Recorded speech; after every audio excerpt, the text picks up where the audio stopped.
série Diálogos Impertinentes. Hoje o nosso tema é a solidão, e esta é uma promoção conjunta do jornal Folha de São Paulo, do SESC, Serviço Social do Comércio, e da PUC São Paulo. Nesse nosso diálogo sobre a solidão, os nossos dialogadores são Ana Mercedes Bahia Bock, que é psicóloga, doutora em Psicologia Social pela PUC São Paulo. Ela foi diretora da Faculdade de Psicologia na universidade e é docente nas áreas de Psicologia Social e Psicologia da Educação.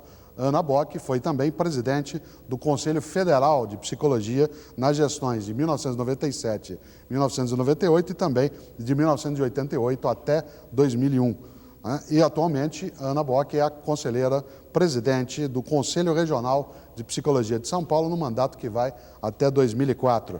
Ana Bock é conferencista, debatedora, escreve regularmente artigos em publicações científicas e também jornais e é autora, entre outras obras, de Aventuras do Barão de Munchausen na Psicologia, que é uma publicação da editora Cortez e da Eduque. Para dialogar com Ana Bock sobre a solidão, o Valmor de Souza Chagas, que é ator, começou a atividade teatral aos 18 anos, no final dos anos 1940, enquanto cursava a Faculdade de Filosofia do Rio Grande do Sul. Mas, aos 22 anos, Valmor mudou-se para São Paulo e passou a integrar o destacado e inesquecível TBC, o Teatro Brasileiro de Comédia. Com Cacilda Becker, empresou, dirigiu e atuou em vários espetáculos de Shakespeare a Machado de Assis e todos os grandes produtores e escritores que nós temos dentro dessa área. Valmor Chagas é um dos mais importantes e premiados atores brasileiros, participou de muitos filmes, destacando-se São Paulo S.A., que era do Luiz Sérgio Persson, Asa Branca, Chica da Silva, Luz del Fuego, e nos últimos anos, Valmor Chagas tem se dedicado a aparições em novelas e minisséries de TV. Esse diálogo sobre a solidão tem a mediação de Fábio Chiossi, que é do jornal Folha de São Paulo, na qual coordena a área de eventos, e minha, Mário Sérgio Cortella, que sou professor do Departamento de Teologia e Ciências da Religião da PUC São Paulo. Ana, eu queria começar essa conversa com o Valmor e você e o Fábio, perguntando uma coisa que talvez esteja mais no seu campo do que a do Valmor. Você acha que a solidão é uma doença? Não, a solidão não é uma doença. A solidão, eu diria que a gente talvez seja preferível pensar a solidão como um sentimento e não como um estado, porque nós poderíamos pensar como um estado, estar só, mas é preferível pensar, acho que no campo da psicologia, como um sentimento e que nem sempre é negativo, e não tem a ver com a loucura, não tem a ver com a doença, pode estar associado a um quadro patológico, mas a solidão em si, um sentimento que nada tem de patológico. E talvez uma ideia de que ela possa ser positiva, num certo sentido, em algumas situações, quando ela é buscada, e negativa em outras situações, quando ela é a revelia do sujeito, A gente não escolhe a solidão, a situação de estar só, de estar sem alguém, e nesse sentido, nesse momento, ela poderia ser vivida como gerando sofrimento. E aí, é isso, gosto disso. Ela pode estar associada a um sofrimento do sujeito, mas não a doença. E você, Valmor, acho que é a doença, solidão? Então eu nasci doente.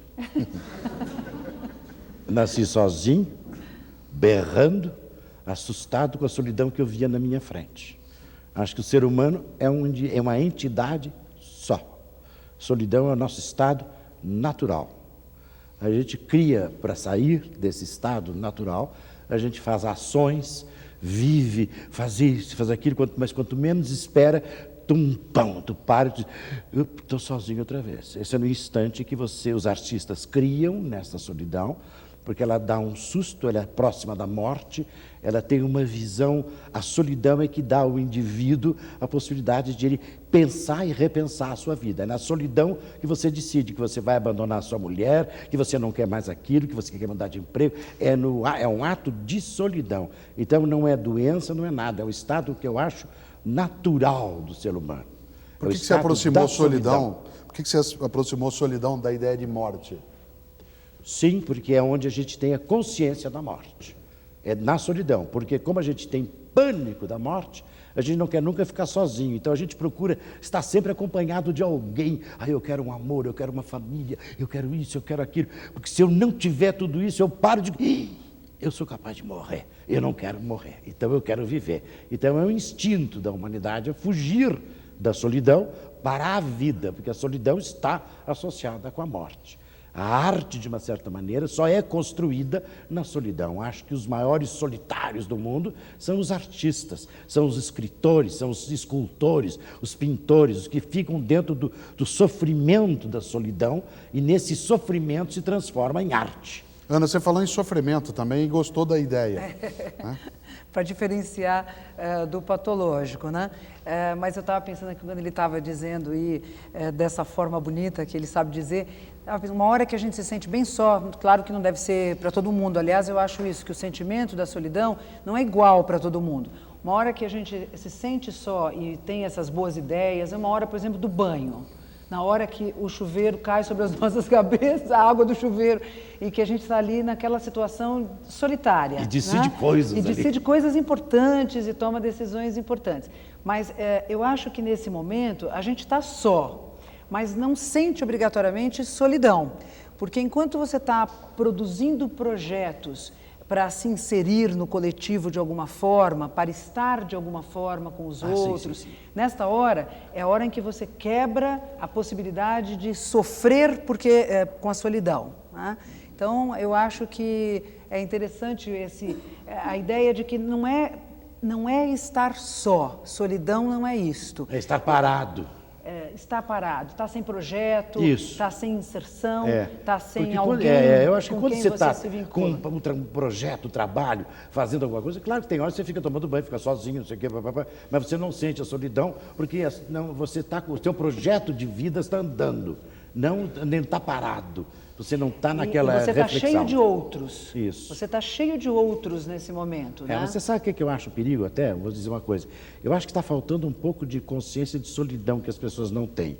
Então, vamos dizer, as pessoas, hoje, principalmente no mundo de hoje, acho que as pessoas ficam tão elétricas. Eu vejo isso porque há uns 9 anos, mais ou menos, eu saí fora, vamos dizer, do esquema profissional de teatro, de televisão, disso, daquilo, e eu tive um fartão, vamos dizer, da vida social. As pessoas me desagradavam, não quero mais saber, vou fugir, vou só fazer o meu trabalho. Volto, faço o meu trabalho e vou lá para cima, para a serra onde eu moro. Bom, aí eu fiquei pensando assim, essa solidão acho que faz bem para mim e me fez muito bem. E eu digo, eu estava vivendo uma vida que as pessoas falam hoje estresse, fica sempre preocupado com isso, com aquilo, precisa parar. Param. A única chance que as pessoas hoje em dia têm de parar, quase até nem vão ao cinema, é entrar para dentro de si mesmo, que no cinema tu também não para, porque tu está te distraindo com aquilo, tu não está te distraindo contigo mesmo, é na religião. Talvez por isso que hoje em dia eu vejo que essas religiões aumentam, qualquer religião aumenta, pelo menos o cara vai lá, o Alá, ou se abaixa, aquela hora é obrigatório ele ficar sozinho, ou então é o instante da solidão, é a solidão que ele precisa para o seu equilíbrio, porque senão eu acho que a nossa sociedade hoje em dia não facilita o equilíbrio, ela está facilitando o desequilíbrio das pessoas. Eu acho que o excesso, às vezes, de compromissos, de regras, que a sociedade nos impõe, né? O excesso de coisas que você tem que fazer, tem que dizer, porque a verdade é essa, a gente tem script para todas as situações, e esse excesso muitas vezes nos coloca muito distantes de nós, dos nossos projetos, de nós mesmos, né?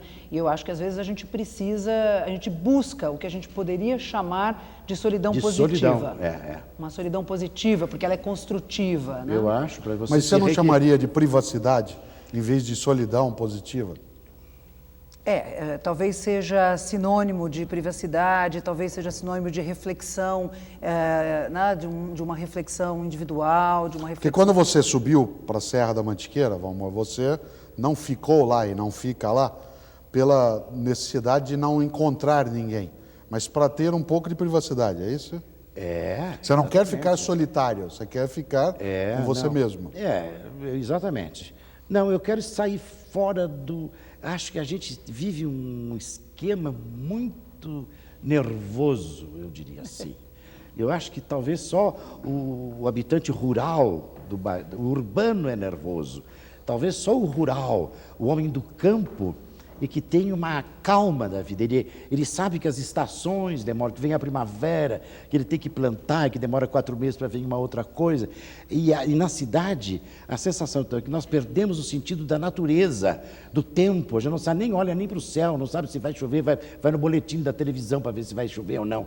A gente perde essa noção. E isso enerva, deixa as pessoas enervadas. Então, o que eu busco lá é justamente me desenervar, porque isso me ajuda muito, porque a profissão do ator é uma profissão muito enervante, é uma profissão esquizofrênica, é um indivíduo que resolve que faz papel de rei, que é rei, que faz isso, que faz aquilo, está sempre representando coisas que ele não é. Então ele dizia, eu sou o quê? Eu sou isso, eu sou aquilo. Essa divisão da personalidade do ator em vários personagens, principalmente no caso do meu caso, por exemplo, que é um que tenho 70 anos de idade, já fiz mais de 40 peças, então esse balançar de personagens que você tem que entrar dentro da vida daquelas pessoas, criar, porque apesar de o ator, a arte do teatro, você não cria, porque eu sou intérprete, eu não sou criador, mas eu sou um intérprete que o criador, o autor me dá aquela peça morta na letra, no papel, escrito aquelas frases, e eu vou dar o jeito que eu quiser para aquelas frases. Então eu vou criar em cima daquela partitura, eu vou criar uma linguagem, uma emoção de acordo com as minhas condições, com o meu intelecto, a minha emoção. Eu tenho que criar aquilo, né? E essa criação é solitária? Ela só pode ser solitária. Ela é solitária. Isso é o estudo. Isso é aquelas horas que o pianista fica... E tem que ficar. Que o pintor fica. Que as pessoas ficam, o artista tem que ficar. Então não dá para você fazer, por exemplo, uma novela que dura 5, 6 meses, em que o seu personagem vai sendo modificado Não dá. pela mídia, pelo Ibope, pelo público. Acho isso tão terrível quanto um reality show, para te falar a verdade. Colocar as pessoas, o reality show, colocar aquelas pessoas para enlouquecerem umas na frente das outras, a gente ficar se divertindo com aquilo. Então, acho isso uma coisa perversa, vamos dizer. É um programa perverso. Agora, a novela, de uma certa maneira, ela é perversa também com os atores. Porque os atores, ele começa a fazer um personagem que gosta da Mariazinha e não sei o quê, mas dependendo da opinião pública do ator, não sei o quê, a cara dele não era boa, ele disse uma frase errada, o personagem dele que gostava daquela menina não pode gostar mais, vai gostar da outra, vai sair dali. Vai mudando durante a representação. Isso cria, o ator acaba ficando quase um canastrão, vamos dizer. Tem uma porção de atores que a gente vê na televisão, depois tu não suporta mais, porque o coitado, ele teve que representar tudo de uma maneira neutra, porque ele tem que dizer, amo, eu te amo, mas eu tenho que pensar assim, eu amo, mas é capaz de eu amar a prima dela, eu não sei ainda se eu amo a ela ou a ela. Então, que intensidade que eu vou dizer, eu te amo, Maria, eu tenho que ser, eu te amo mesmo, tem que ser desgarrado. Se eu for desgarrado, como é que o desgraçado, aquele autor daqui 10 capítulos vai me botar com a prima e eu vou dizer a mesma coisa? Com que cara que eu vou ficar? Qual é a coerência emocional que eu vou ter desse personagem, dessas duas cenas tão variadas que o autor vai fazendo, porque eles nos dão uma sinopse, mas aquela sinopse é vaga, nem sempre acontece aquilo que está ali. Aproveitando esse gancho que o Valmor Você coloca... tocou aí... Exato. Você acha que a criação é sempre solitária? Então, eu estava aqui pensando a diferença entre o estar só, da privacidade, e o estar sem alguém. Sabe, vou lhe contar aqui um segredo. Uma das coisas que me fez aceitar o convite gentil para estar aqui discutindo essa questão foi porque eu ganhei um concurso, quando eu tinha 14 anos, sobre solidão. E era assim, tinha que definir solidão. Ganhou sozinha? Ganhei sozinha. Eu tinha que definir solidão. E eu fiz uma frase, aos meus 14 anos, eu fiz uma frase, solidão não é estar só, é estar sem alguém. Né? Então, eu fico presa um pouco a essa ideia da diferença do estar sozinho e do estar se sentindo sem alguém. Né? E aí eu penso que o artista, ele está sozinho.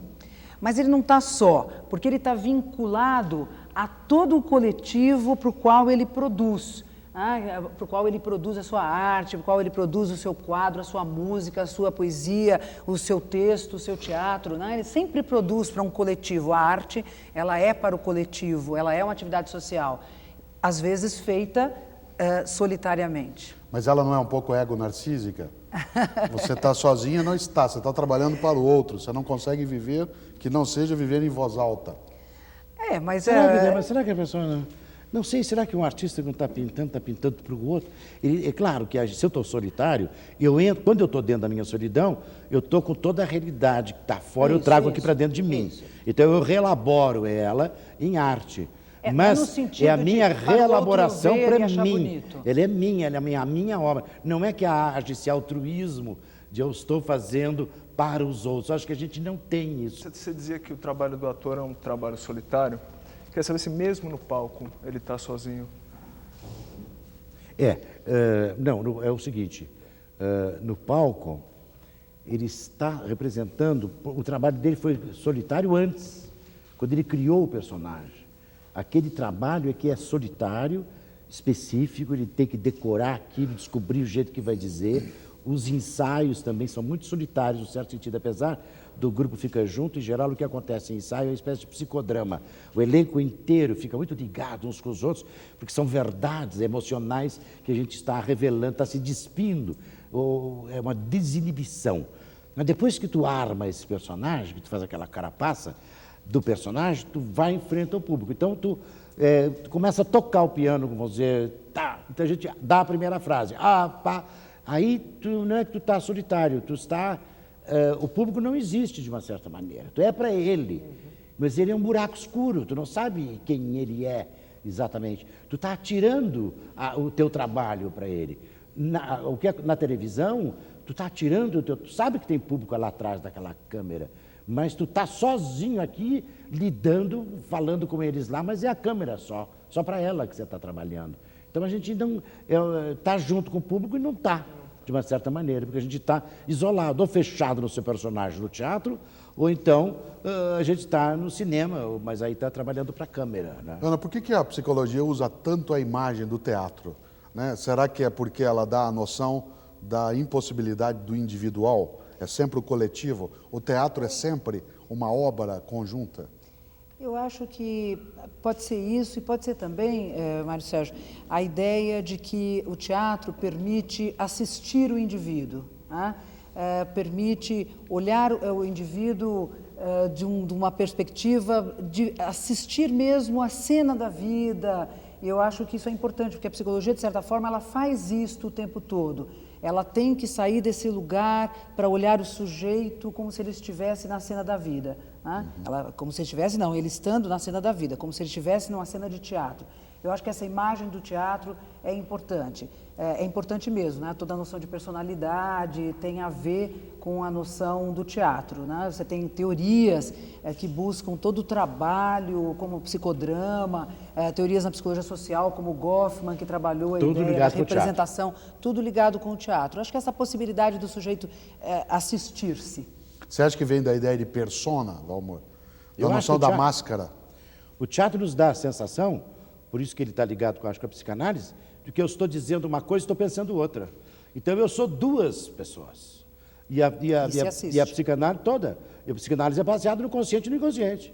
Então ao atuar, eu estou te dizendo esta frase, estou pensando numa outra coisa. Então eu percebo que tem duas entidades, duas personas que estão funcionando dentro de mim enquanto eu estou trabalhando. Eu e qualquer pessoa. Qualquer pessoa que não está solitária, que encontra o vizinho na rua, aquele que goste ou não goste, ele vai começar uma representação com esse vizinho. Vai dizer, bom dia, desgraçado, quero que tu morra. Vai bem? Como é que foi ontem? Isso é o teatro. A fazer isso, ele está fazendo teatro. Então, por isso que o teatro não pode morrer. Porque enquanto houverem duas pessoas, tem teatro. Porque um está representando com o outro. E isso ajuda demais a consciência da pessoa. Ela fica sabendo o que acontece.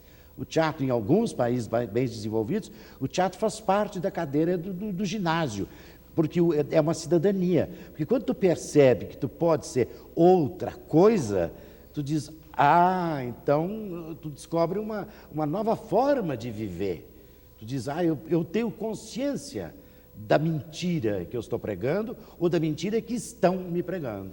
Ana, será que é possível? E é uma curiosidade nisso que o Valmor fala. Posso tirar meu paletó? Claro. Falar em psicologia social. A psicologia não seria sempre individual, nesse sentido, inclusive, de que cada um é um Cada um é um para a psicologia social. Eu acho que hoje, leituras da psicologia social, isso é muito claro, cada um é um. Agora, esse um que nós somos não é natural, ele não nasce conosco, ele não está em nós no momento em que nascemos e damos o primeiro grito. Ele se constitui com os outros, ele se constitui na relação dos sujeitos, dos vínculos que o sujeito vai estabelecendo com a sua realidade social, com as pessoas, com as coisas, com os fatos, e ele então vai construindo significações. Por isso que a experiência da solidão, a gente pode teorizar sobre ela, e estamos aqui fazendo isso, e vamos fazer por algum tempo, e podemos pensar de uma maneira geral, mas a vivência da solidão é bastante individual. No entanto, esse individual é retirado de elementos que a sociedade me oferece para a construção de sentidos de quem sou eu isolado, eu com os outros, né? Então, acho que a psicologia social pode vir até a desaparecer, e talvez seja positivo o momento em que ela desapareça, mas com certeza terá que ser um momento em que o coletivo, o outro, a cultura, a sociedade, a vida coletiva está assumida como fazendo parte. Eu tenho dito muitas vezes aos meus alunos que a gente precisa superar a ideia de que psicologia é uma ciência do sujeito para dentro. Ela é uma ciência do sujeito no vínculo que ele tem com o mundo, com a realidade social. Que não é solitária. Que não é solitária. Queria saber assim, por que há pessoas que, mesmo tendo no dia a dia uma atividade no trabalho, ou fora do trabalho, uma atividade social intensa, sempre em contato com outras pessoas, se sente só? Acho que isso é uma coisa bastante comum, né? É bastante comum. E por que isso acontece, então? Então, Quer dizer, qual é o problema aí? Eu acho que nós temos uma sociedade hoje que reforça muito. É interessante porque é contraditório. Ao mesmo tempo que você tem uma sociedade cheia de scripts, cheia de regras, cheia de coletivo, você tem uma sociedade que te isola, porque você não se pensa nesse coletivo, você sempre fica procurando o seu eu verdadeiro, né? Como se ele existisse descolado de tudo isso. E nós temos hoje uma valorização, a sociedade capitalista precisa disso, né? Dessa valorização, para que todo mundo possa pensar que vai comprar uma coisa diferente do outro, e possa comprar outra em seguida, e possa buscar se identificar nos objetos, né, que a sociedade capitalista oferece. E aí você tem uma redução do sujeito muito grande, e ele vai se perdendo o sentido que está dado pelo vínculo com o coletivo. A gente sai de casa, você não conhece seu vizinho, você não sabe o que ele faz, às vezes você não sabe nem como ele chama. A única coisa que você sabe que te incomoda quando ele, na parede colada com o seu apartamento, bate a escova na pia, né? E aquilo te incomoda terrivelmente. E a única coisa que você sabe do seu vizinho é que ele bate a escova com muita força na pia. E aí você toma o ônibus, cheio de gente no ônibus, e você não sabe quem são aquelas pessoas, o que elas estão fazendo, para onde elas vão, que vida elas têm. E você não sabe e não tem o interesse em saber. Quer nem saber. Né? Não quer nem saber.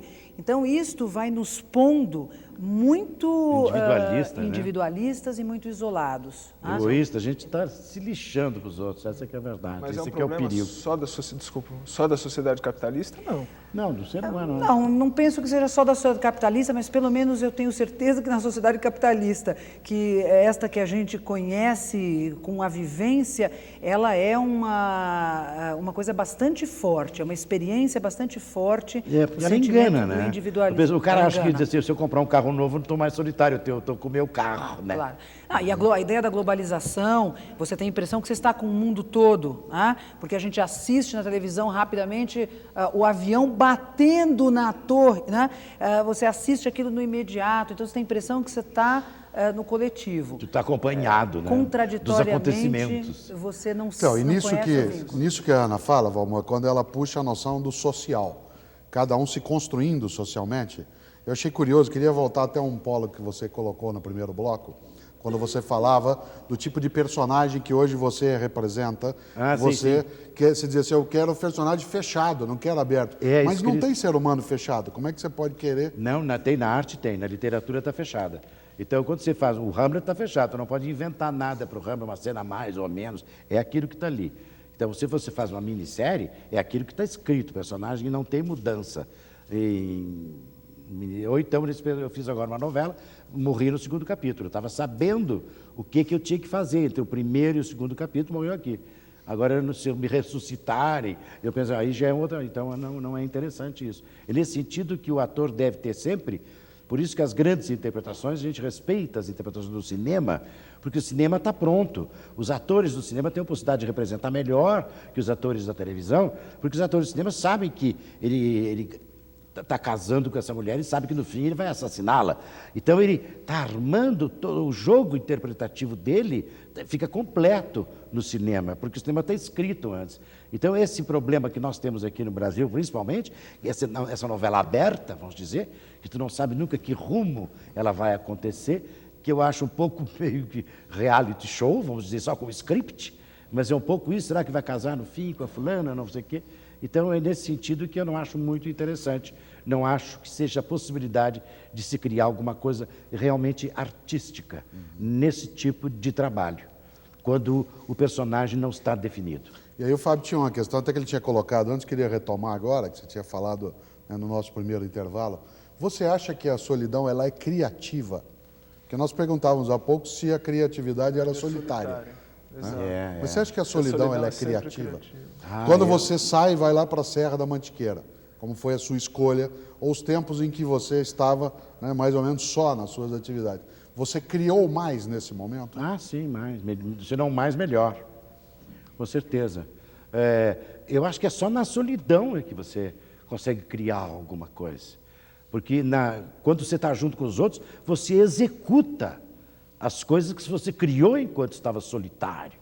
Quer dizer, você escreve aquele poema na solidão, você escreve aquela peça, tudo na solidão. Você toma uma decisão na sua vida, na sua solidão. Aí depois você vai começar a agir. Aí você deixou de ser solitário. Mas a solidão é criativa e necessária e fundamental, e a gente tem que assumir essa solidão, não como a solidão é uma tristeza. Nada disso, tem nada de triste, é um estado natural. Você não acha, Ana, que dá para vincular a solidão com tristeza? Olha, eu acho que tem uma solidão, por isso que eu disse, às vezes ela está associada a sofrimento, né? Disse Não lá é? no começo. Muitas E ela pode, nessa situação de estar associada a sofrimento, ela não só não ser criativa, como ela ser destrutiva do sujeito, no sentido da destruição dos seus vínculos, né? Do sujeito que vai se isolando. Aí não seria uma depressão? Já não seria Pois isso? mas você pode ter, num estado depressivo do sujeito, você pode ter o sentimento da solidão sendo vivido. Na verdade, a solidão ela pode estar em vários quadros. Né? Eu acho que você descreve, legal quando você fala do ator, que ele precisa, que é um trabalho solitário, né? Eu consigo entender que ele é um trabalho solitário, mas continuo vendo um vínculo em toda a sua fala, um vínculo muito forte do sujeito que está criando o seu personagem. Nossa, ele é uma síntese, naquele momento, ele é uma síntese de um mundo vivido. Ele não está, né? Ele isolado, tem que buscar tudo que ele conhece, toda a cultura que está disponível, tudo que ele já viveu para poder construir um personagem bonito. Então, eu diria que nesse momento ele não está só. Quer dizer, ele está só, mas ele não está solitário porque ele está vinculado. E quando você está só e solitário, você pode ter nada criativo, né? Será que a solidão é exatamente o que as pessoas querem dizer quando dizem assim, eu quero ficar em paz, ou seja, eu quero ficar sozinho? E você disse não, porque a solidão, ela é guerra, a solidão é distúrbio, ela é confronto. Como é que é isso? Não, eu acho que a solidão é na solidão é que você percebe que você precisa sair dela. Porque não é normal a gente ficar enfrentando a si próprio, a morte, você entra em depressão, isso é um perigo. Então, uma forma de você não entrar em depressão é você lutar, o contrário, acho eu, não sei, da depressão é a ação. Então, você tem que agir. Então, a partir da solidão que você está, é que você decide agir. Então, na medida que você age, você sai fora da solidão, você escapa dela e sai fora, inclusive, da depressão. Eu sinto, na minha profissão, é muito engraçado. Os atores, nós somos capazes de... somos uma espécie de os loucos consentidos. Porque a gente entra em depressão, por exemplo, se um cara se não tem contrato, ele fica triste, vai lá para baixo, estou sem trabalho, minha vida vai ser um horror, blá, blá, blá. Vou acabar na casa dos artistas, como é a minha vida infeliz. Ninguém me reconhece como ator, ninguém me dá prêmio, ninguém me convida para nada, toca o telefone, tararara, já vou! Ele passa 6 meses esquecendo aquele instante que ele teve, então é um alto, e vai, e sobe, e desce. Eu acho que todas as profissões acabam sendo assim, mas isso eu sinto a minha, especialmente, é nessas coisas de trabalho, de contrato, de tudo isso, né? Então a gente vai balançando. E nesses momentos de sofrimento, quando você está nessa depressão, aí ela não é criativa, ela é negativa. Aí é hora, talvez, até que você fique doente, te dá coisa, você começa a descobrir, eu tenho um caroço aqui, eu tenho um traço aqui. Quando você está em ação, você nem nota que tem alguma coisa, né? Então, nesse sentido que eu acho que ela é de guerra, não é de paz. Paz criou-se, as religiões que criaram uma paz, dizendo, não, você é paz de Deus, você vai lá, da religião você adquire paz. Né? Eu acho que é uma forma de você ritualizar a vida, e nesse ritual você adquire uma tranquilidade, vamos dizer assim, e uma paz. Se bem que as pessoas, em geral, vão para pedir coisas, não vão para não pedir nada. Elas não vão só para se refletir, ficar zen, ficar não pensando em nada. Ter essa capacidade de não pensar em nada, esvaziar o pensamento. Eu acho que isso aí é só em contato com a natureza, não é nem dentro de uma igreja, uma mesquita, seja lá o que for. Com a natureza que você não pensa em nada. Eu estou falando minha experiência pessoal. Você vê uma nuvem, você vê um passarinho, você se distrai com a natureza, quando você vê, você não está pensando, você está só vendo. Então, esse estado que não precisa, é um estado talvez religioso, num certo sentido, onde a religião, a catedral seria o planeta, a Terra toda é a tua catedral, onde você está inserido dentro dela, então aí você acalma, então é tranquilidade. Mas normalmente é guerra. Ana, você acha? Então, eu estava pensando aqui, Valmor, que eu acho, pode ser até que a religião seja uma saída da solidão e não uma entrada na solidão, né? Porque acho que tem uma situação de alienação, não vamos discutir agora isso aqui, na questão da religião, mas você tem uma busca na religião, os rituais religiosos são sempre coletivos, tá? Eles são sempre coletivos e as pessoas estão todas identificadas ali naquele momento com uma determinada coisa, com uma imagem, com uma ideia, e aí elas estão saindo talvez de elementos, de momentos de solidão. Porque você pensar quem é que busca essas religiões, as pessoas, por exemplo, muitas vezes alcoólatras, que nossa, tentou todos os tratamentos e deu certo na igreja. Talvez tenha sido o único tratamento que propôs o vínculo com alguma coisa e com os outros, né? Que normalmente a medicina não cuida. O esporte faz isso, o futebol, as pessoas ficam delirantes todas, coletivo. Isso. É uma coisa absolutamente coletiva, não tem a menor solidão. No futebol, nada, você é uma pessoa só. É um perigo, aliás, porque de vez em quando a gente diz assim, 10 pessoas lincharam aquele cara porque ele roubou o bar. Aí eu fico pensando, que cabeça que tem 10 pessoas para lhe bater, para matar o indivíduo. Que multidão, que coletivo é esse que é capaz de... Que horda é esta que faz isso? E a gente acaba tendo medo do coletivo. Esse coletivo que fica lá, ô Filipão, ô Rivaldo, é capaz de começar também a matar. É um negócio meio complicado, assustador, por outro lado, essa coisa do coletivo. Fiquei preocupado com uma coisa que a Ana falou, queria até... Você acha que o ateu é um solitário? Não, não é solitário. Ele não acredita que haja uma outra companhia. Ele acredita que ele é responsável por ele mesmo. Eu sou eu nasci por mim.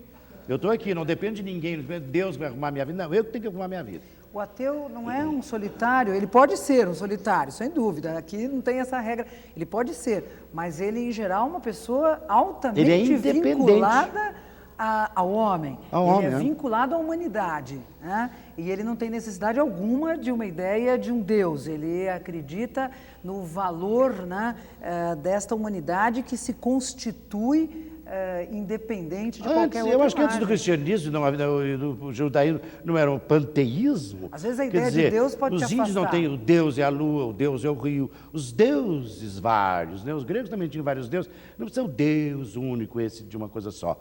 Então isso aí também é uma forma, os panteístas eram ateus? Não eram ateus, ele gostava da lua, o egípcio, o sol, o gato, seja lá o que for. Sempre a gente coloca em algum lugar uma ideia mais transcendental, né? Ana, a gente olhando nessa direção, seja religião, seja arte, pensando aí no Guimarães Rosa, né? A ideia central que está lá no Grande Sertão não é só a ideia do solitário, porque o sertão ele parece solitário, ele é apavorante. Você falava em terror agora, né? O próprio Pascal, né, quando ele tem uma frase que ele diz: o silêncio, olhando para o céu, o silêncio desses espaços infinitos me apavora, né? Essa ideia aparece um pouco no sertão. A ideia que está no Grande Sertão é a noção do abandono. Você acha que a psicologia tem como sua função central lidar com a ideia de que não há abandono ou de que não deve haver? Ela tem como função trabalhar o sentimento do abandono, né?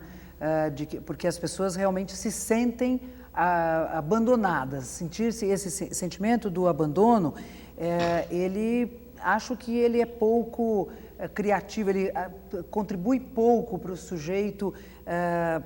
Eu diria que ele quebra o sentido do humano, que é o sentido da ação de transformação do mundo, da transformação permanente do mundo para as suas necessidades e para a necessidade do coletivo. E esse sentimento de abandono pode quebrar, né, essa possibilidade do sujeito ser um agente transformador. E aí eu acho que cabe à psicologia. Tudo aquilo que quebra esse sentido humano de ação transformadora sobre o mundo, para mim, campo da psicologia. Eu acho a psicologia necessária para nos consolar desse abandono. Eu acho que a gente realmente é abandonado, a gente cai aqui. Então, todos nós somos abandonados. Que, aliás, alguns falam que é pecado original, isso aqui. O John Lennon dizia que a angústia da humanidade vem porque os pais não gostam da gente. Quer dizer, eles toleram, é obrigado a levar os filhos. Então, o que viria disso? Mas a sensação de abandono, eu acho que ela é inerente à condição humana e a psicologia justamente vem para dar o ânimo, para levantar isso. Mas isso não era uma função da arte, em vez de ser da psicologia? Também, eu acho que é mesmo. Talvez seja. Será Porque a arte é para nos acompanhar, para nos consolar. É a busca da beleza também, a arte, né? Também, porque basicamente o artista, naquela questão que o Fábio tinha colocado antes, o artista ele é solitário, entendido o artista como o que cria, né? E não só o que representa. O que interpreta. Aquele que interpreta. Né? O mais solitário, eu acho que é o criador. É o mais solitário, é o que cria. É o que do silêncio ele vai botando notas na cabeça e criando a música. Nova síntese. Esse aqui é o grande criador. O pianista, o que intérprete, já tem a partitura ali. A criação dele já é secundária, vamos dizer. Então, talvez a solidão dele seja menor. Tanto que ele pode ser surdo, como Beethoven, e criar música. Exatamente, é isso Num mesmo. determinado momento, ele tem uma beleza imensa, que está nele, e só nele. Isso, então ele põe no papel e sai aquilo, né? E quando que você, como ator, se sente, a hora que a cortina fecha, que vem a ideia de solidão, ou é quando ela abre? Eu acho que nem numa hora, nem noutra. Não, quando fecha é um vazio. Terminou, então é um instante, acabou a luta. E quando abre, é uma tensão. Talvez seja muito parecido com o coito, na realidade, né? A gente começa, vai, e termina, depois termina. Então, é um pouco isso, né? Exatamente, então, isso aí é que eu acho que essa criação é isso. Representar é isso. Desculpe até interromper essa imagem que você está usando, mas o Fábio tem uma série de questões que vem aqui da plateia, né, e começamos por você então, Fábio. Quem pergunta é a Denise Gonçalves, que está assistindo ao programa aqui. Pergunta para a Ana. Ana, ela pediu para você comentar o fenômeno dos chats na internet. Essas pessoas são solitários buscando se integrar ou, na verdade, eles não são solitários, eles gostam dessa pseudo-solidão? É uma forma de solidão? Não é? Você... Legal. Vou pensar alto. Eu acho que eles estão só. São pessoas que estão sozinhas e que parece que gostam desta situação. Mas eu acho que a gente tem a nossa cultura nos impõe formas de relacionamento que a gente tem dificuldade de avançar para novas ideias, né? Então, assim, a gente acha que professor e aluno tem que ter contato frente a frente, a gente acha que as pessoas só podem namorar conhecendo. Quanta gente namorou por carta e casou e se encontrou para casar, e a gente acha que agora é que inventaram isso, né? De namorar por internet, mas existia o namoro por carta, né? Então, eu acho que a internet, os chats, é uma forma, uma tecnologia fantástica que nos põe, é gente que gosta da informação rápida, que gosta do mundo das informações, que gosta do contato. Eu diria que essas pessoas que muitas vezes estão isoladas no seu quarto, frente no seu escritório, são pessoas que valorizam o contato. Então não são solitários, eu arriscaria dizer que não são solitários, mas gostam de estar só. Valmor, Margot, de São Paulo, manda um fax perguntando para você o seguinte: como você encara a solidão diante da perda de um ente querido? Você que, por exemplo, partilhou a sua vida muito tempo com Cacilda Becker, etc. É uma falta. Isso aí é um instante de o indivíduo que é você, que está acostumado a se proteger no outra pessoa, subitamente você perde aquela proteção. Então há uma sensação de abandono. Fábio, Eu posso completar? Claro. Acho essa pergunta legal, porque aí talvez esteja uma coisa forte de solidão, porque nos é imposta a ausência do outro, e isto gera um sentimento de solidão. Esse eu gosto. Fábio? A Lisete propõe aqui duas definições de estar solitário. Ela pergunta se vocês não acham que a diferença entre solidão e intimidade, que é a palavra que ela usa, é que a solidão dói. E na intimidade, quando estamos conosco mesmos, temos prazer? É a pergunta para os dois. Eu acho que a gente falou um pouco isso, né? Que nós chamamos de solidão positiva, que a gente igualou à intimidade, que seria prazeroso, importante, pode se criar nesse momento, uma reflexão importante, e uma solidão negativa, que é esta imposta, né? A gente chamou as duas de solidão, mas acho bom essa diferença, acho boa. Acho também, vamos. Eu acho que hoje em dia a gente não tem mais a intimidade, você sabe? Que a intimidade seria a privacidade, de uma certa maneira. A gente tem solidão, mas não tem mais privacidade, porque a gente está muito visado, todo mundo, tudo tem que ser muito padronizado, ser igual, tem que dizer tudo que os outros dizem. Não sei até que ponto essa invasão de tudo, seja na política e de coisa, que as pessoas ficam descobrindo isso e aquilo. Você está sempre sendo vigiado, eu diria. E acho que esse pessoal que fica na internet, eles não estão solitários, estão escondidos. É uma outra sensação. A pessoa fica escondida. Ela quer participar, mas não quer ser visto. Então há uma defesa, acho que há um sentido de defesa nisso aí, que talvez seja justamente defender a sua privacidade, que é a impressão que eu tenho. Não considero isso aí uma solidão, vamos dizer, não sei. A Ana Luísa, Valmor, ela manda um fax perguntando o seguinte: num processo de escrita, né, o autor não estaria na seguinte situação: sozinho, mas vivendo com uma multidão de personagens, tendo que administrar a vida de cada uma delas, interferindo, atuando, e, enfim, vivendo numa multidão ficcional.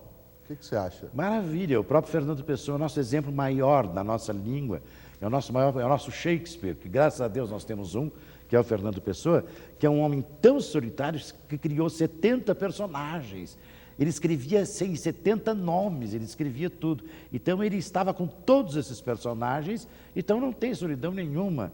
É um outro tipo de... Como o escritor que está escrevendo, ele tem que lidar com aquele personagem, com isso e aquilo. Mas ele está sozinho, mas ele está em ato de criação, não está mais em solidão. Ele já está em comunhão com a vida, com os outros, com a criação. Fábio. O Gessé Pinheiro pergunta se a TV tem culpa na solidão. Ela é culpada pela solidão ou seria na verdade, um remédio para o solitário?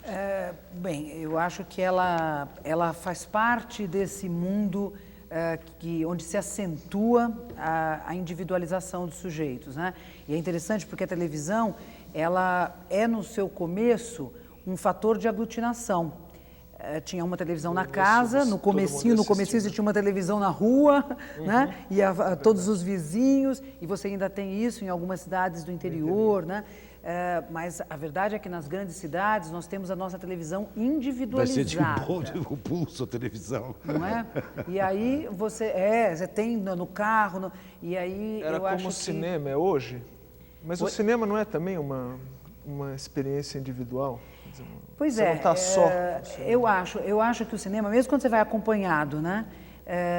O cinema bem feito, o cinema, e aí podemos pensar, por que não a televisão também bem feita? Afinal, nós estamos aqui na televisão. Mas eu acho que o cinema, aquela situação que te traz a possibilidade da reflexão, é um movimento, é a solidão positiva, né? Da reflexão. Agora, a televisão, você fica...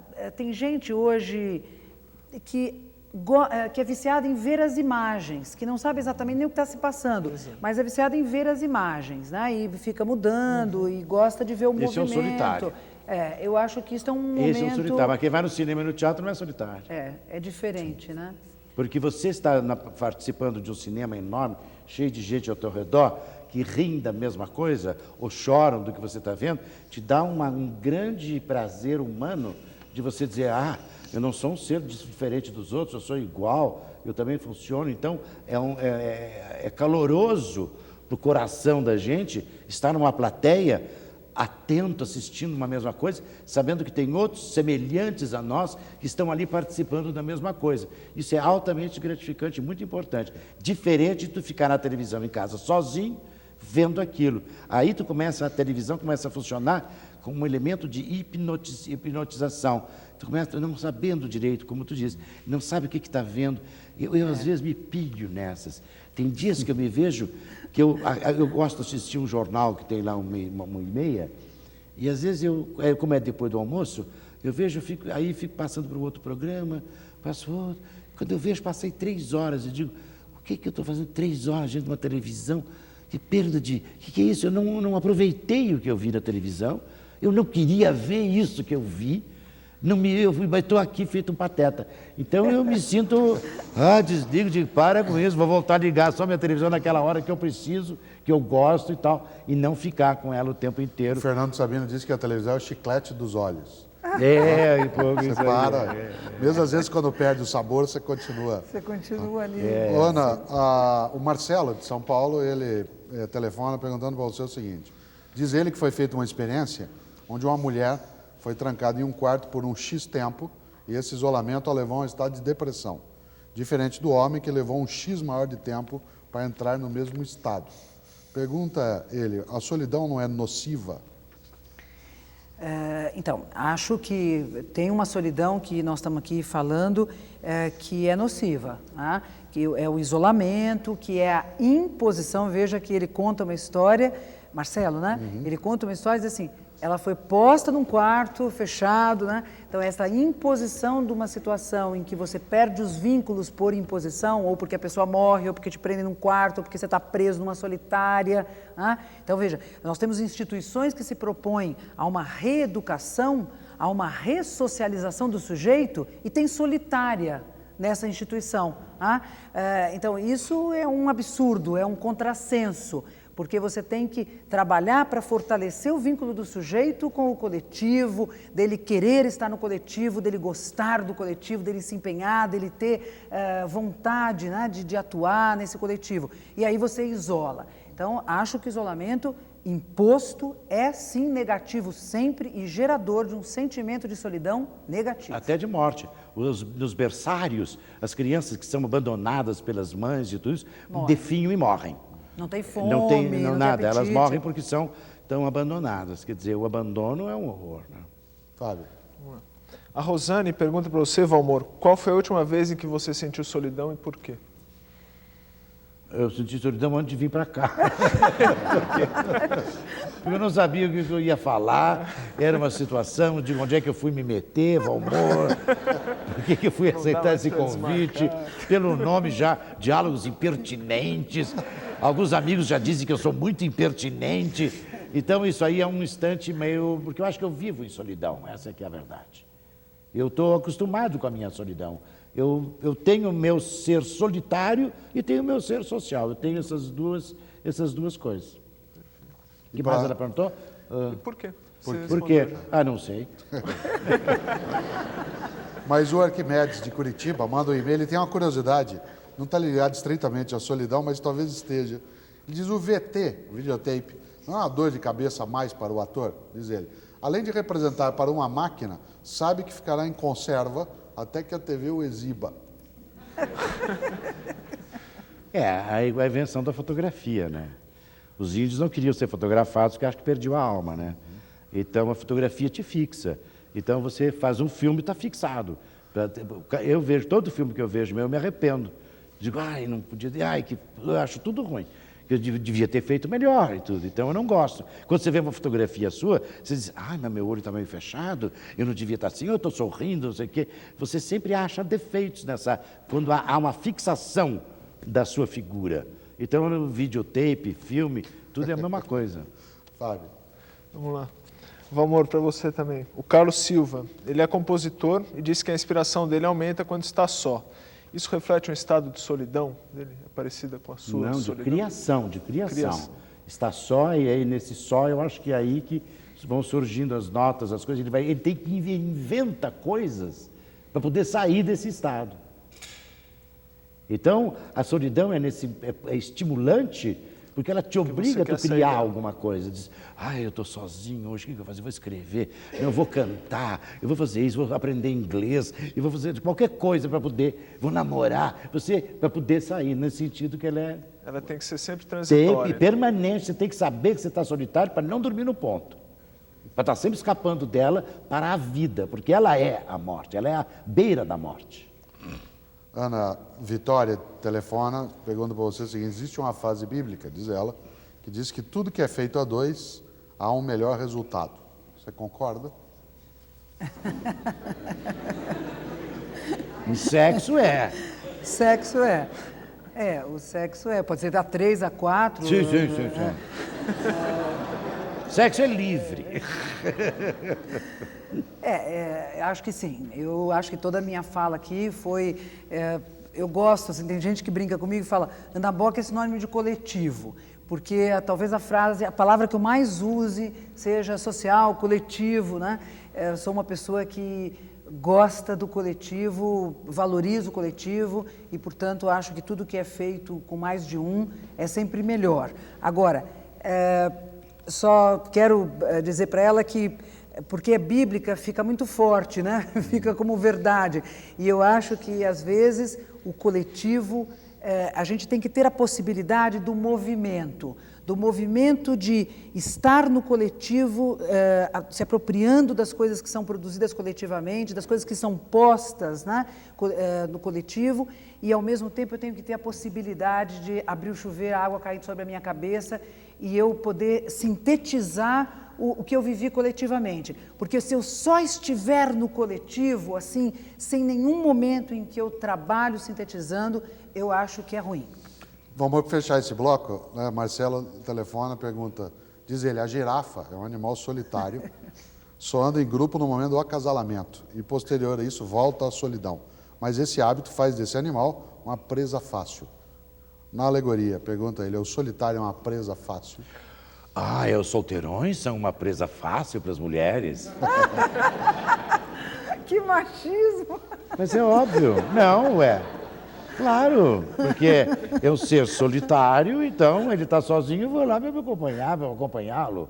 Ou para as mulheres é a mesma coisa, né? Nesse sentido, estou falando dos homens, então imagino isso. E é normal isso, acho que a girafa é bastante esperta. Ela não quer certo estar aquela convivência no outro. Ela só quer a convivência na hora da necessidade. Fora disso, ela quer, eu quero ficar aqui pegando as minhas florzinhas e tal. Talvez porque ela Talvez não tenha por- som, né? Não Ou emite som. ou ela ficou muda por ser Pode solitária. Mas não é só girafa. Parece que leão também vai para um lado, vai para outro. Fica só a mãe. Aí muda a mãe e tal, porque a mãe é que fica ali. Mas o homem não. O homem não está ligando muito não para os filhos, para nada. O homem já é um andante, por natureza, um solitário. Tem eu até acho. uma das questões disso, depois eu volto ela com o Valmor, mas o Fábio tem uma questão aqui da plateia. Ana Camila Gomes quer saber se o ato de decidir pela solidão, querer estar sozinho, pode indicar uma necessidade de se autoconhecer? Pode, acho que sim. Acho que é aquela que a gente poderia chamar de uma solidão positiva, né? Ou da privacidade, ou da busca de um momento de intimidade, né? Que o sujeito tem necessidade de parar e que eu gosto de pensar naquela forma que descrevi, vou repetir para a Camila, alguma coisa parecida. No sentido de que, assim, é você poder trabalhar na síntese, né? É você fazer a sua obra, que é você mesmo, né? Porque eu acho que nós somos construtores de nós mesmos e vamos buscar a matéria-prima no coletivo. Mas precisamos colocar os tijolinhos, precisamos assentar as coisas e esse momento é um momento importante do sujeito estar só. E eu acho que é positivo. A Marilinha Elizabeth Silva, que é psicóloga, ela manda um e-mail. Em primeiro lugar, cumprimenta o Valmor Chagas, notável ator de TV e teatro, né, responsável, diz ela, por tantos momentos de agradáveis emoções. Atores fortes como o senhor precisam nos brindar, diz ela, com mais aparições. E ela cumprimenta também a Ana Bock, né, porque ela também é professora e diz que utiliza, né, uma das suas obras no trabalho dela. Depois eu até te passo aí esse e-mail. O Rubem Valmor, de São Paulo, pergunta a você o seguinte: você não acha que Deus seja um ser solitário? Pois ele é único e as pessoas geralmente creem em Deus ou por medo ou porque vão ganhar algo em troca. Isso quando creem em Deus. Você que se colocou como um ateu, ó, fica difícil, né? Você responder uma pergunta dessa. Não sei. Ele é a solidão, talvez. Deus é a solidão, não sei bem qual seria a ideia de Deus. Eu acho que o ser humano precisa do Deus. Para fugir, inclusive, uma boa forma de você fugir da solidão, você dizer, Deus me ajude, né?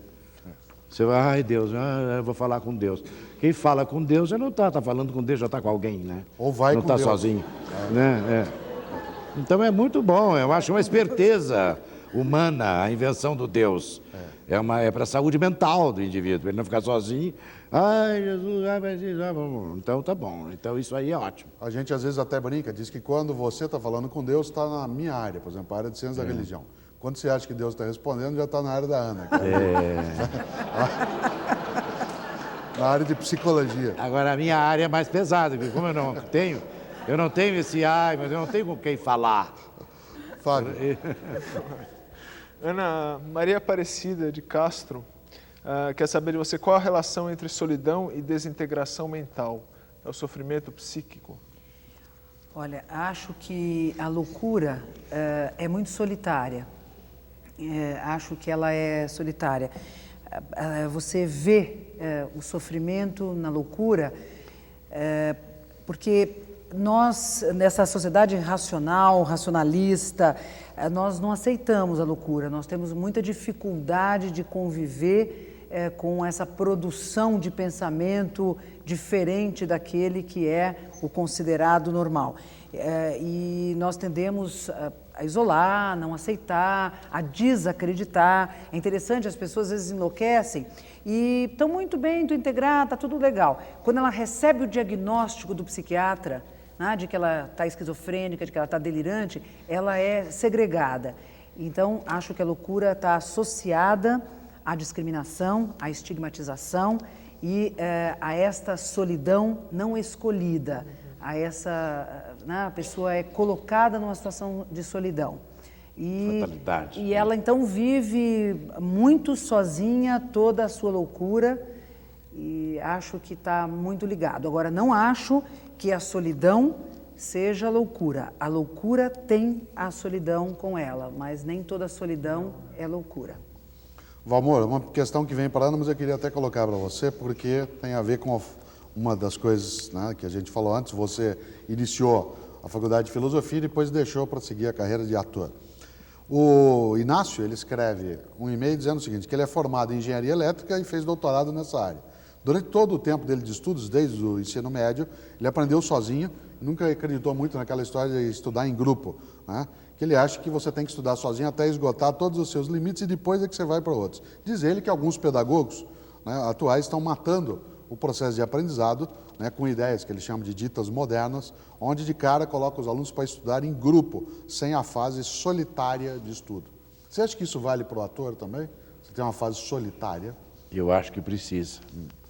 Não sei se resolve, porque eu acho que o grupo, o coletivo é formado de indivíduos. Quer dizer, quando tu vê uma horda, é cada um que está ali, né? Pode ser manobrado. Mas eu acho que o indivíduo é que aprende, é ele que sabe. Não sei até que ponto o grupo ajuda, a não ser que seja uma criação do próprio grupo. O grupo junto vai fazer uma coisa, mas não estudar junto. Estudar junto, eu acho que não precisa estudar. O teorema de Pitágoras, tem que saber como é que funciona, regras, isso e aquilo, você estudar nesse sentido. No meu tempo, estudar junto era farra. A gente não estudava nada. Tomava pervitim, ficava conversando, e de madrugada em casa, antes da prova, sozinho, tu tinha que te ver com as coisas, porque no grupo nunca deu muito certo, não. Mudou, Ana? Olha, sabe que eu acho que a gente passou uma fase que, assim, o professor entrava na sala de aula e falava, em grupo, gente. Os alunos, de repente, começaram a se recusar aquilo, eles não queriam mais. Quando a gente falava em grupos, ai, professora, outra vez. Pegaram uma ojeriza de grupo. E você fala, mas nós vamos trabalhar como? O que vocês querem? Aula expositiva, né? Eu acho que hoje nós estamos talvez assim na envergadura da vara, né? Estamos chegando assim conseguindo botar um pouquinho mais reta a vara, porque eu acho que a gente tem tantos momentos do coletivo e valoriza a produção coletiva, quanto a gente possibilita e pede ao aluno que faça a sua reflexão individual, que escreva seu texto sozinho. Eu acho que estamos superando, eu acho que é bom. Eu acho que em política, quando eles não querem fazer uma coisa assim, vamos fazer um grupo. Aí então faz o grupo, que aí não vai para frente. O grupo nunca dá certo. Uma comissão. Vamos fazer uma comissão. Comissão. Vamos resolver isso com a comissão. Aí faz a comissão e não aconteceu nada. Fábio. Valmora, Rosa Pereira pergunta se o Robinson Crusoe não teria sido um solitário forçado que adorou encontrar o Sexta-feira para voltar a interagir com uma pessoa. Ah, sim, com certeza. É um grande momento da vida dele e é a existência do Sexta-feira, é claro. Ele não ia aguentar uma solidão. Então. Não, ele aguentou, mas ele fazia, ele estava, ele batalhava, ele não se deixou abater. Isso que eu acho fantástico no Robinson Crusoe, que dá esse sentido meio de Cervantes, meio de Dom Quixote. Ele não se deixa abater, ele está só, mas diz, mas eu vou me virar, eu vou sair disso, entendeu? Inventava barcos, coisas para se defender. Então, é um solitário. A solidão tem muito coisa de romântico também, uma coisa meio romântica, né? Mas eu acho que, não sei se respondi a pergunta. Ô, Ana, o Vladimir Ganzelevich, que é psicólogo de São Paulo, ele manda um fax para o seguinte. Há uma briga, diz ele, entre a tendência de patologizar a solidão, pregando a coletivização, e a tendência de sacralizá-la, a solidão, pela valorização da individualidade. Penso que a singularidade do indivíduo é correlata inevitável de sua solidão. Isso distingue, creio eu, a solidão ontológica da solidão afetiva. Confundir essas duas categorias pode avacalhar qualquer projeto de desenvolvimento pessoal. É verdade. O que você acha?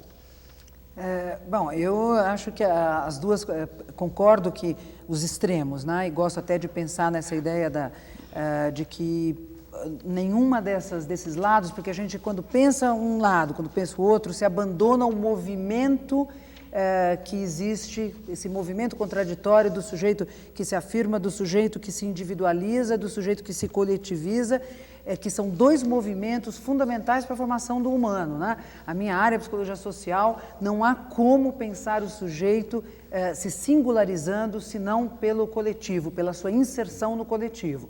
Né? Agora, é um movimento necessário, então acho que gosto de pensar que os dois elementos são importantes. Fábio?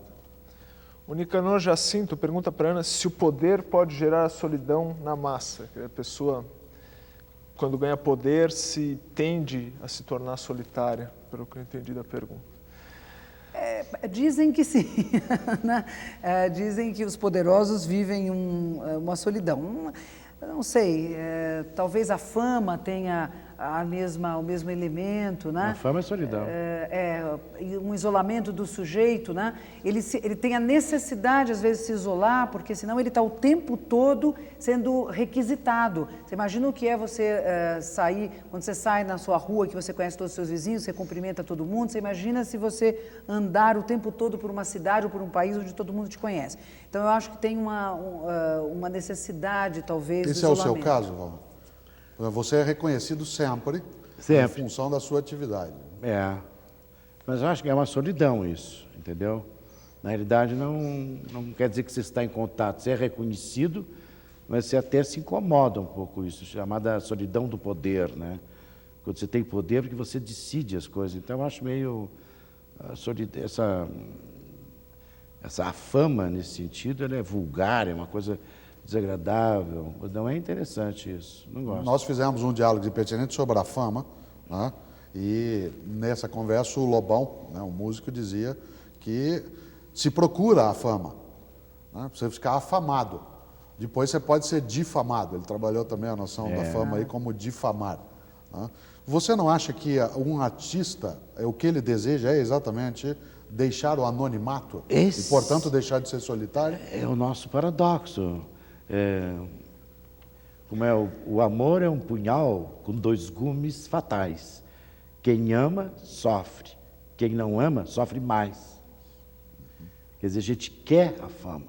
Quando tem a fama, tu diz, que horror. Então os artistas se isolam, tem que ficar nunca mais vai no bar, não vai tomar um cafezinho, não tomar chopp com os amigos, mas pum, fica numa torre de marfim, isolado, solitário. Então, a fama, isola a pessoa, que é que dá a solidão do poder. Seja do ditador, presidente da República, qualquer um Ao deles. mesmo que, contraditoriamente, o sujeito, o que ele perde é a possibilidade da intimidade, da sua privacidade. Perde tudo. Então, Ele não sabia que a fama era isso. Quem ama não sabe que veio o sofrimento junto com o amor, né? Você fala em amor, a Sandra, de Mogi das Cruzes, no estado de São Paulo, pergunta para ambos. Vocês acham que o casamento é uma fuga da solidão? Ambos são ou foram casados? Pode ser. Não, eu 27 anos casada. Mas, assim, eu não acho que seja obrigatoriamente. Eu acho que, assim, a gente tem que pensar qual o sentido que a solidão tem para o sujeito. Como é que ele significa isso, né? Então, o casamento, ele pode ter um sentido para o sujeito de nunca estar só, né? Agora, é interessante porque eu acho que a gente tem visto casais que vivem a solidão juntos da saída dos filhos. Eles vivem juntos, é interessante porque é um sentimento compartilhado, né, com a saída dos filhos. Então, tem muitos sentidos aí. Eu não acho que o casamento seja obrigatoriamente uma fuga da solidão. Tá? Do amor. Eu acho horrível. A solidão a 2 é chatíssimo. Você está aquele momento horrível, porque quando você casa, você está fascinado, acha tudo maravilhoso, blá, blá, blá. Mas a gente é fraco, então não aguenta aquilo, aquela paixão que a gente está depois a paixão que se vai se transformar em amor, nem toda paixão se transforma em amor. A paixão, ela acaba. E quando acaba, tu diz, como é que eu vou acabar com esse casamento? Não quero mais. Aí tu começa a ter um sofrimento, aí a mulher mata o marido, bate, tem, tom. Aí acontece todos os chamados crimes passionais, tudo que tem, e devia ser um casamento maravilhoso, né? Mas é disso que vive Shakespeare, né? Porque o ser humano é assim. A gente tem as paixões acabam, né? Mas a gente pensa que ela não vai acabar. Então, como ela acaba, aí tu diz, meu Deus, acabou a paixão. Quando tinha paixão, tu não estava solitário, tu estava apaixonado. Acabou a paixão, tu disse, e agora? Fábio, você tem direito a mais uma pergunta. Aproveitando que a gente está falando de casamento, paixão, Alice pergunta para Ana. Usando a imagem do coito, sugerida pelo Valmor Chagas, ele é um ato em que a pessoa está junto com outra e também solitária?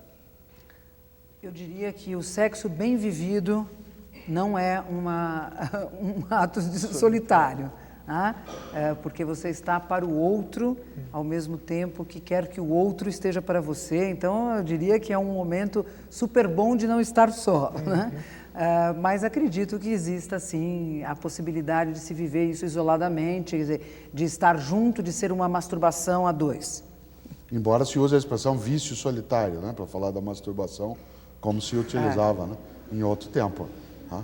Não sei, mas quando você está em pleno coito, se você está preocupado com a sua atuação, ou com a atuação dela, ou isso, aquilo, você já está solitário, você não está grudado naquilo.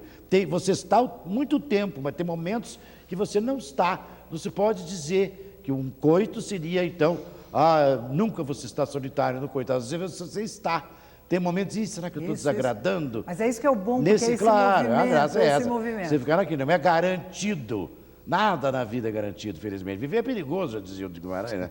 Então é um perigo você dar uma tremada que pode... eu estou preocupado com isso, com aquilo e tal, né? Ô, amor, uma última pergunta, até dentro desse circuito. Qual foi o personagem mais solitário que você interpretou? Hamlet. Que é o mais humano dos É o personagens. mais solitário, o mais humano, o homem mais cheio de dúvidas e angústias e reflete tudo que... tudo que passa na cabeça dele é o que passa na cabeça da humanidade o tempo inteiro, tudo. Você acha que Todos os problemas ele ser levanta. ou não ser é a grande questão da solidão. Exatamente. Mato-me ou não me mato. Aguento a vida ou não aguento a vida. A vida é um horror. É sangue e fúria. A vida é um horror. Então, como é que eu faço? Porque ele não se suicida, ele é morto. Mas ele fica com o punhal ali e pensa ser, ele quer... Está na dúvida. É o herói da dúvida da vida.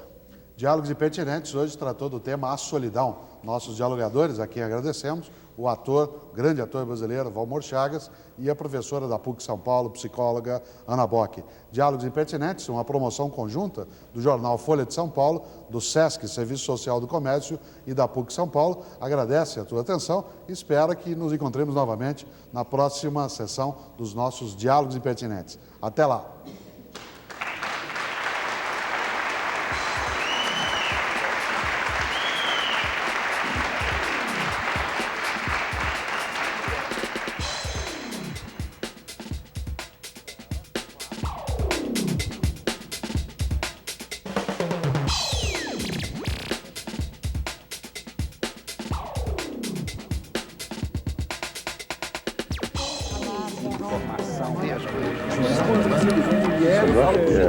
Na minha busca das que pensam todos, fortalecer a Eu acredito que haja